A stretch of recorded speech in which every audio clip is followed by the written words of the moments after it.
ஒரு சீடன் குருட்ட கேட்கிறாரு, குருவே, இல்லறம்னா என்ன குருவே? எல்லாரும் இல்லறத்தை ரொம்ப விரும்புறாங்களே, அதனுடைய ரகசியம் என்ன அப்படின்னு கேட்பாரு. உடனே அந்த குருவும் சொல்வாரு, உனக்கு நான் நேரம் வரும்போது சொல்றேன் அப்படின்னு சொல்வாரு.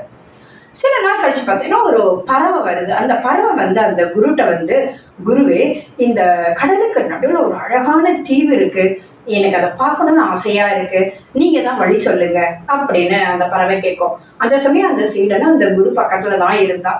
உடனே அந்த குரு சொல்லும், சரி நீ முயற்சி செய்து போய் பறந்து போய் பார்த்துட்டு வா, ஆனா உனக்கு களைப்பு ஏற்பட்டோன்னா நீ திரும்பி வந்துரு அப்படின்னு சொல்லுவார்.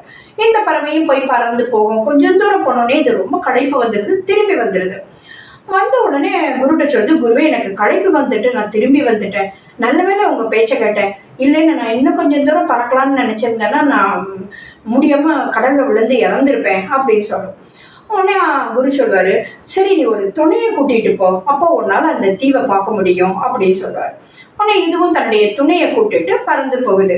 முந்தி சென்ற தூரத்தை விட அதை விட அதிக தூரமே ரெண்டும் சேர்ந்து பறந்து போகுது. ஆனா அந்த தீவை பார்க்க முடியல, ரெண்டும் களைப்படைஞ்சிருது, திரும்பி வந்துருது. திரும்பி குருட்ட சொல்லுது, குருவே, எங்களால அந்த தீவுக்கு போக முடியல, கொஞ்சம் தூரம் போனோம், களைப்படைஞ்சோன்னா திரும்பி வந்துட்டோம் அப்படின்னு சொல்றாரு.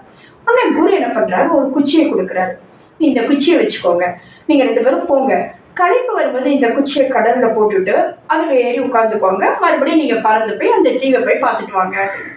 இரண்டும் அதே மாதிரி அந்த குச்சியின் உதவியில போய் தீவை பார்த்துட்டு ரொம்ப சந்தோஷமாக திரும்பி குருட்ட சொல்லுது.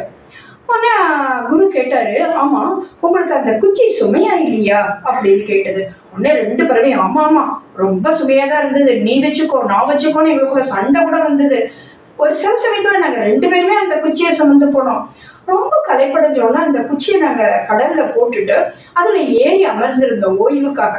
அப்பதான் நாங்க உணர்ந்துட்டோம், இவ்வளவு நாளும் குச்சியை நாங்க சுமக்கல, குச்சி தான் எங்களை சுமந்தது அப்படின்ற உண்மையை புரிஞ்சுக்கிட்டோம் அப்படின்னு சொல்லிச்சு.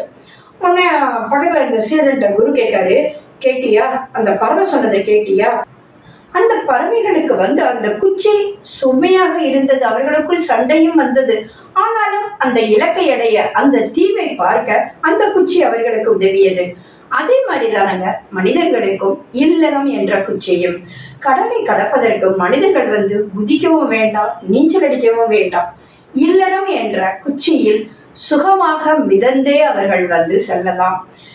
கணவனும் மனைவியும் இணைந்துதான் இல்லறத்தை நடத்துகிறார்கள் என்று சொல்கிறோம்.